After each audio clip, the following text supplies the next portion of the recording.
আমি শহীদ প্রেসিডেন্ট জিয়া রহমানের মিডিয়া নিয়ে অনেকগুলো বই পড়েছি এবং সেখানে একটা জিনিস পেয়েছি, এটা সবাইকে সতর্ক করবো এই কারণে, শহীদ প্রেসিডেন্ট জিয়া রহমান স্থাবকতা পছন্দ করতেন না।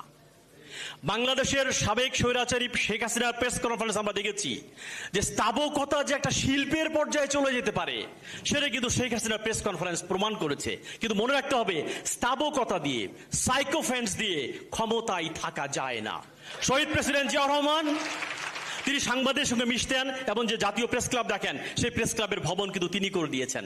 আগা খান ফাউন্ডেশন থেকে 10 লক্ষ টাকা দেওয়ার কথা ছিল, তিনি বলছেন না, জাতীয় প্রেস ক্লাব, জাতীয় ন্যাশনাল প্রাইড, এটা আমরা আমাদের টাকায় করবো। কাজে সাইকোফ্যান্স এবং স্থাবকদেরকে আমি সবসময় ভয় পাই। সাংবাদিকতা বইয়ের প্রথম লাইন কি জানেন? পৃথিবীর প্রত্যেক সরকার মিথ্যা বলে, পৃথিবীর প্রত্যেক সরকার জনগণের থেকে তথ্য লুকায়। সাংবাদিকের দায়িত্ব হচ্ছে সেই মিথ্যার জায়গায় সত্যকে প্রতিষ্ঠিত করা, যা সরকার লুকাতে চায় সেটাকে প্রকাশ করতে পারা। সাংবাদিকরা যেন প্রকাশ করতে পারে, যারা সমালোচনা করতে পারে, সেই জায়গাটা নির্মাণ করার নাম হচ্ছে ডেমোক্রেটিক মূল্যবোধ। আমি মিস্টার তারেক রহমানকে ধন্যবাদ দিব, কয়েকদিন আগে তিনি কার্টুন নিয়ে লিখেছেন যে শিশির ভট্টাচার্য ঢাকা বিশ্ববিদ্যালয়, আমার আরেকজন কলিগ চারুকলাতে, তিনি একসময় কার্টুন আঁকতেন। তাকে নিয়ে আঁকতেন, তৎকালীন প্রধানমন্ত্রীকে আঁকতেন। তিনি বলেছেন আমি উন্মুক্ত করে দিলাম, তিনি যত খুশি পারেন কার্টুন আঁকুন এবং আমার সমালোচনা করুন।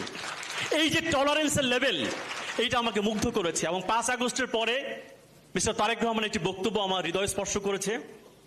প্রথম বক্তব্য তিনি বলেছেন, বাংলাদেশ মুসলমান থাকবে, বৌদ্ধ থাকবে, খ্রিস্টান থাকবে, হিন্দু থাকবে, তার পরের লাইনটা খুব ইম্পর্টেন্ট, বিশ্বাসীও থাকবে, অবিশ্বাসীও থাকবে।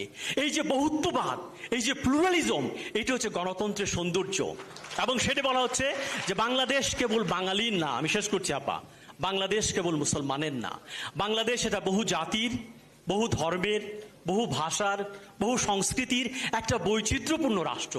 এবং রাষ্ট্র পরিচালনার এই যে বহুত্ববাদ, এই যে প্লুরালিজম, এইটা আমাদের ব্যক্তিগত জীবনে আনতে হবে, আমাদের সংবিধানের মধ্যে আনতে হবে। এবং 31 দফার মধ্যে কিন্তু বহুত্ববাদ আমি পেয়েছি। 31 দফার 11 দফায় কিন্তু গণমাধ্যমের স্বাধীনতার কথা বলা হয়েছে এবং কত স্পেসিফিক বলা হয়েছে যে সাগররুনির হত্যাকাণ্ডের বিচার ও 31 দফার 11-র মধ্যে কিন্তু রয়ে গেছে। তো এইটুকু বলে আমাকে শুনবার জন্য আপনাদেরকে ধন্যবাদ দিয়ে, একটি সংস্কৃত শ্লোক আছে, ন হন্যতে, হন্য মানে শরীর, এর মানে হচ্ছে শরীরের পতন আছে, শরীরের মৃত্যু আছে, কিন্তু মানুষের যে চেতনা, মানুষের যে স্পিরিট, তার কোনো মৃত্যু নাই। হয়তো আপাত শারীরিক জিয়াউর রহমানকে আমরা হারিয়েছি, কিন্তু তার যে বহুত্ববাদী চেতনা, তার যে স্পিরিট, সেটা কোনোদিন হারাবার নয়। আপনাদের সবাই ভালো থাকুন। আমাকে শুনবার জন্য আবারও ধন্যবাদ ও কৃতজ্ঞতা।